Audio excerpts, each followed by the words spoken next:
Je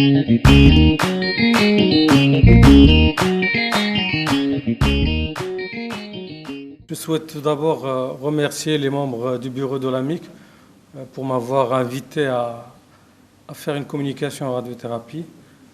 Et je le fais toujours avec plaisir, comme ça a été le cas auparavant, il y a quelques années de cela. Donc, le sujet de ma communication, c'est le Maroc à l'ère des nouvelles techniques de traitement en radiothérapie.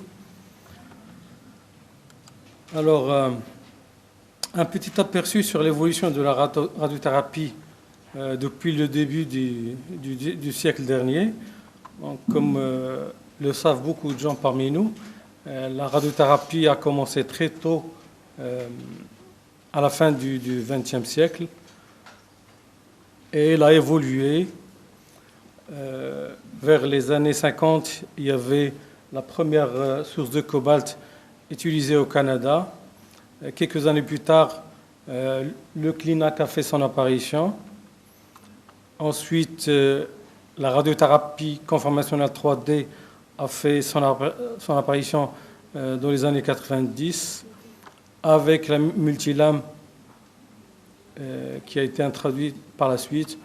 Ensuite, la RCMI, le gating, le cyberknife, l'atomothérapie et tout dernièrement, la VMI ou le VMAT en anglais et l'IGRT.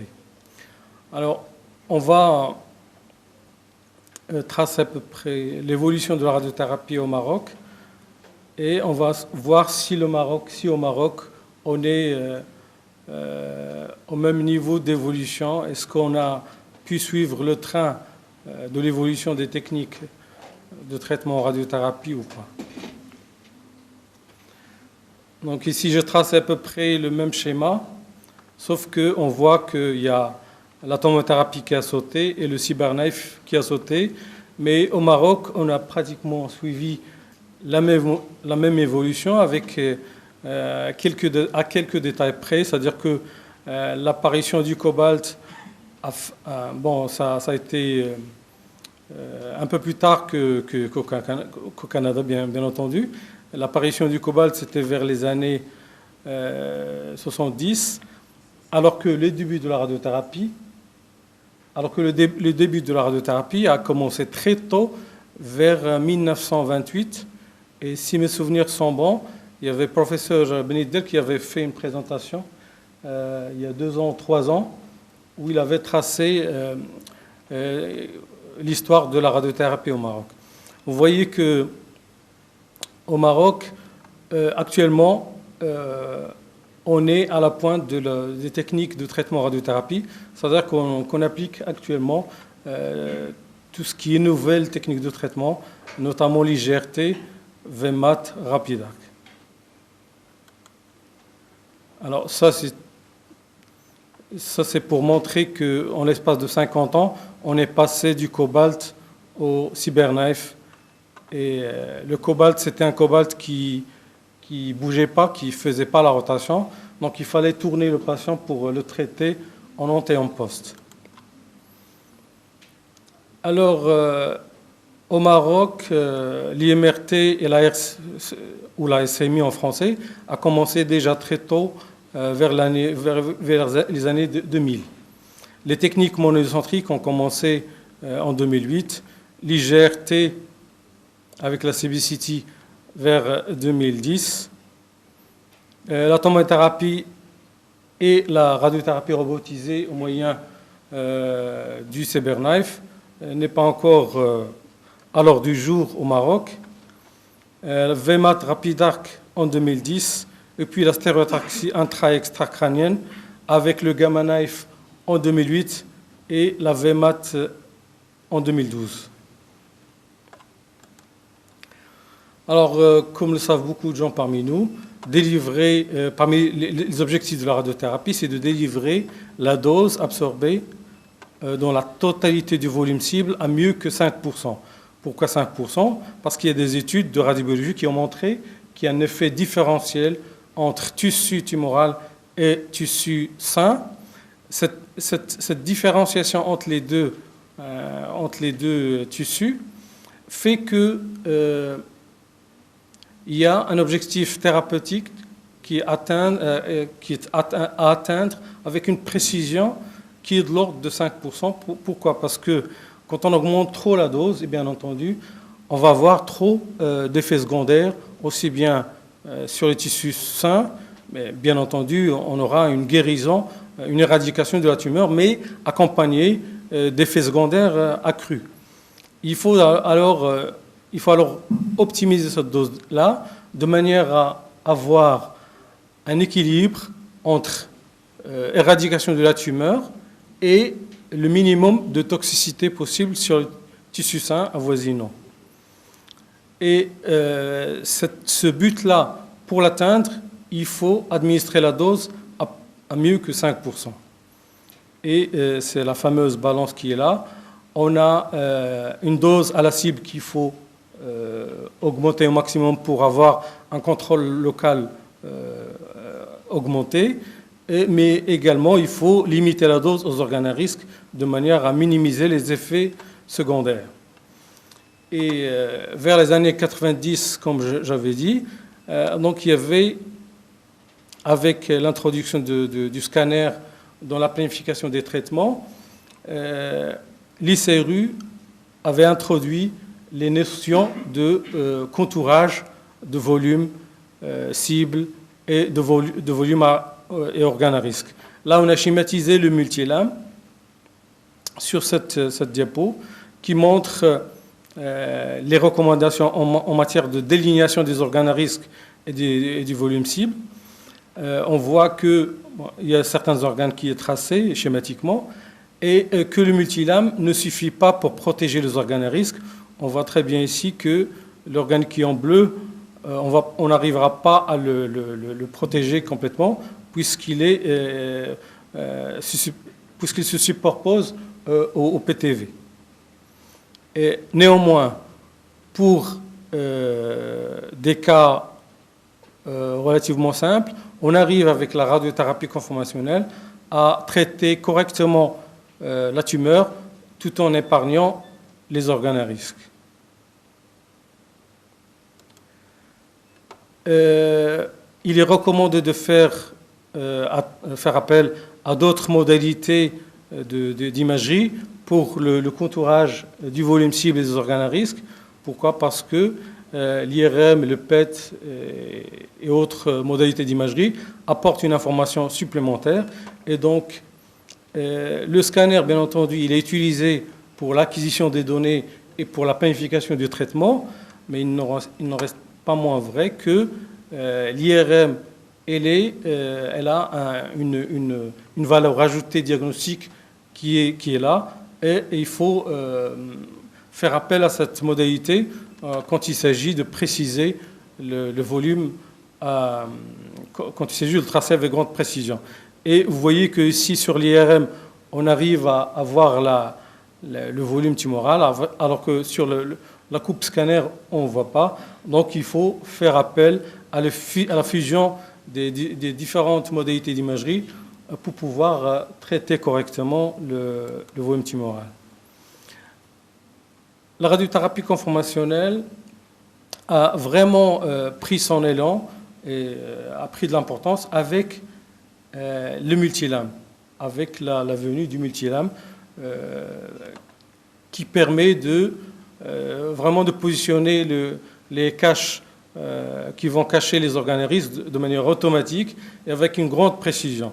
Donc la radiothérapie conformationnelle a vraiment pris son importance au moment où le multilame a été introduit. Avant, donc, on traitait avec des champs conventionnels, carrés souvent. On mettait des caches manuellement, mais les caches, quand on les met manuellement, on n'a pas la précision requise pour protéger les organes à risque et on n'a pas non plus la reproductibilité du traitement. Et donc, il y a beaucoup de défauts liés à l'application elle-même. Alors, le multilame, c'est quoi ? C'est une espèce de lame en tungstène reliée par un moteur. Et chaque moteur, il contrôle individuellement, par voie de l'ordinateur, il contrôle la lame. et donc la lame elle va sortir ou être rétractée en fonction des zones à protéger. Alors, la particularité des photons, c'est qu'elles ont souvent un gradient de dose assez faible à l'entrée et ils permettent de traiter les tumeurs en profondeur. Et une autre particularité de la radiothérapie conformationnelle, c'est qu'on arrive, en multipliant le nombre d'entrées, le nombre de faisceaux, on arrive à produire quelque chose de très conformationnel à la tumeur. Vous voyez qu'en multipliant les portes d'entrée, on arrive à une bonne conformation, tandis que quand il s'agit de grands volumes, il n'y a pas d'intérêt à augmenter le nombre de portes d'entrée. Alors, quand la radiothérapie conformationnelle, elle est très bénéfique quand il s'agit de formes convexes, de formes assez rondes ou qui ne présentent pas de concavité. On arrive à faire la radiothérapie conformationnelle avec une bonne réussite. La radiothérapie a ses limites quand même. La radiothérapie conventionnelle classique trouve ses limitations dans les volumes cibles en forme concave. Quand le volume cible présente une concavité, et surtout quand dans la concavité on a un organe à risque, à ce moment-là, la radiothérapie conformationnelle, elle a ses limites. Donc ces problèmes seront résolus en utilisant une technique de radiothérapie conformationnelle appelée IMRT, radiothérapie conformationnelle par modulation d'intensité, RCMI en français et IMRT en anglais. Alors, sur cette diapo, je schématise à peu près la différence entre la radiothérapie conformationnelle et la modulation d'intensité. On voit ici que on a les faisceaux, c'est des faisceaux qui ne sont pas modulés. C'est des faisceaux qui ont un profil plat. Et quand on traite un volume qui est concave comme ça, avec éventuellement un organe à risque à proximité, eh bien, l'isodose qui va couvrir le volume, elle couvre par la même occasion le volume de l'organe à risque. Et par conséquent, la toxicité, plus on va augmenter la dose au volume tumoral qui est en rouge, plus on va irradier par la même le volume, l'organe à risque. Et donc, ça, c'est une limitation de la radiothérapie conformationnelle 3D tout court. Alors, avec la radiothérapie conformationnelle par modulation d'intensité, on a la possibilité de moduler l'intensité du faisceau. Et vous voyez ici que pour épargner cet organe à risque-là, eh bien, ce champ-là qui arrive par là, on va diminuer l'intensité au milieu. Là, sur ce profil, on va diminuer de ce côté-là de manière à minimiser la dose à l'organe à risque, et ainsi de suite. Donc, en faisant varier l'intensité du faisceau à différents endroits, on arrive très bien à épargner les organes à risque. Alors, l'avènement, cette modulation d'intensité a complètement changé notre façon de travailler. C'est-à-dire qu'avant, on installait une balistique de champ de manière à traiter un volume qui est là. Et donc, on mettait les faisceaux 1, 2, 3, ainsi de suite, et on fait le calcul pour voir la distribution de doses au sein du volume cible, et on essayait d'optimiser en mettant des modificateurs de champ, en changeant les points de duration, ainsi de suite. Alors, avec la modulation d'intensité, il y a une nouvelle notion qui est introduite, c'est la notion de planification inverse. C'est-à-dire qu'au lieu d'aller traiter avec des champs et moduler chaque champ à part, eh bien, on va faire l'inverse, on va poser des contraintes de dose au niveau du volume cible. On va dire que le volume cible doit recevoir telle dose, les organes risques ne doivent pas recevoir plus de telle dose. Ce qui fait, ça va nous faire un tableau sur lequel sont reportées les contraintes de dose sur tous les organes à risque et sur le volume cible. Et bien entendu, cette planification inverse ne peut pas être faite de manière manuelle, tout simplement parce que ça demande énormément de temps de calcul. Et ça va être fait avec l'ordinateur, avec des calculateurs, avec des algorithmes. Ici, j'ai schématisé à peu près le faisceau avec lequel on traite de manière classique. C'est un faisceau plat, qui a un profil plat en 3D.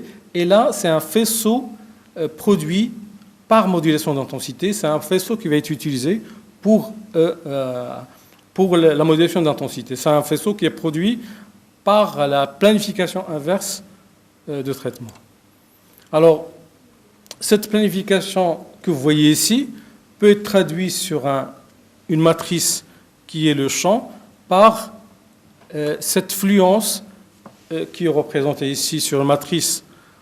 Cette matrice-là, bon, elle est agrandie juste pour schématiser ce qui se passe au niveau de la fluence. Mais en réalité, les pixels sont beaucoup plus petits que ça. Donc, on va obtenir une fluence de ce type-là, avec des intensités qui sont marquées là, 60, 0, il n'y a pas de faisceau, 100, 60, et ainsi de suite. Cette fluence va être décomposée en segments, en plusieurs éléments de matrice, et ces éléments de matrice-là, on va les appliquer directement avec notre machine. Quand il s'agit de step and shoot, on va défiler ces segments-là. Quand il s'agit de sliding windows, on va faire autrement. On va faire un jeu de manière à réaliser un continuum de segments et on passe au sliding windows, c'est-à-dire la modulation dynamique. Ce segment-là, le premier segment ou le troisième segment, pardon, on arrive à le réaliser grâce aux lames. Et quand les lames sont fermées, donc elles restent ouvertes sur cette matrice-là. Et on arrive à faire le premier segment. Et donc, la succession des segments va s'accumuler sur un profil de dose. Et donc, ici, pour la production de ces faisceaux-là, on va faire appel soit au step and shoot que vous voyez ici en vidéo, soit au sliding windows qu'on peut faire avec cette vidéo-là. Donc là, c'est le sliding windows, c'est-à-dire que ces segments-là, au lieu de les faire un par la méthode du step and shoot, ça veut dire qu'on arrête le faisceau, on met en place les lames et on tire. On met en place les lames et on tire. Le sliding windows ou le dynamique, c'est le faisceau, on continue et les lames bougent en même temps.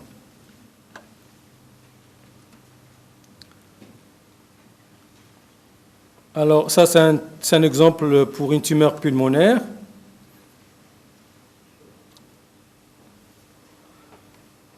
Donc le souci d'augmenter l'efficacité du traitement a motivé le développement encore d'algorithmes pour associer deux techniques qui sont connues depuis longtemps. C'est la technique arc-thérapie qui permet de multiplier les ports d'entrée et la technique IMRT qui permet de moduler le faisceau et donc d'homogénéiser la dose au volume du cible et de protéger avec grande efficacité les organes à risque.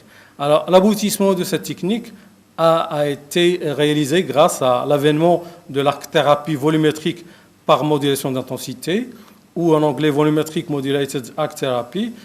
C'est AVMI en français ou VMAT en anglais. Les noms commerciaux pour la technique, c'est Rapidarc chez Variant et VMAT chez Elekta. Alors, donc, cette VMAT, elle exploite l'arc-thérapie, la multiplication des ports d'entrée, dont on a parlé tout à l'heure, et puis elle exploite d'un autre côté la modulation d'intensité grâce au multilames. Et on a la possibilité avec des constructeurs, avec le constructeur, de faire varier aussi bien la vitesse de la rotation du bras, ainsi que la vitesse de déplacement des lames, et on arrive à réaliser des traitements dans des temps records. Comme exemple ici, la prostate traitée avec IMRT ici à gauche et traitée avec le Rapidarc ici à droite. Vous voyez que le temps de traitement, ici, on a 1499 unités moniteurs, alors qu'ici, on a 611 unités moniteurs. Donc ici, on a à peu près 226 unités moniteurs par gré, et ici, on a 555. Donc l'IMRT, ça consomme beaucoup d'unités moniteurs, en plus du fait qu'il faut faire une rotation, stopper le bras, et ainsi de suite. Alors que le Rapidarc, c'est en même temps le traitement et le bras qui se déplace en même temps. Donc il y a un gain de temps énorme, et ce qui fait que la technique Rapidac peut être envisagée dans la routine. Et pendant un traitement IMRT, on peut faire 3 traitements Rapidac. Ici, un exemple d'ORL, on voit qu'on peut très bien épargner les angles les glandes parotides, et donc ça, c'est un gain énorme pour le patient. Ici, un exemple de traitement online d'un patient ORL. Donc, vous voyez que le multilame il bouge et que le faisceau est online et le bras il bouge en même temps.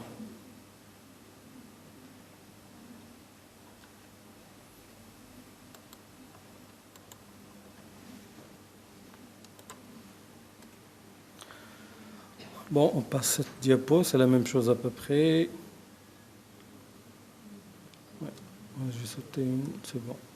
Alors, juste pour dire un mot sur l'imagerie portale, elle est d'une importance capitale puisqu'elle permet de vérifier, de faire le contrôle du traitement avant de l'administrer au patient.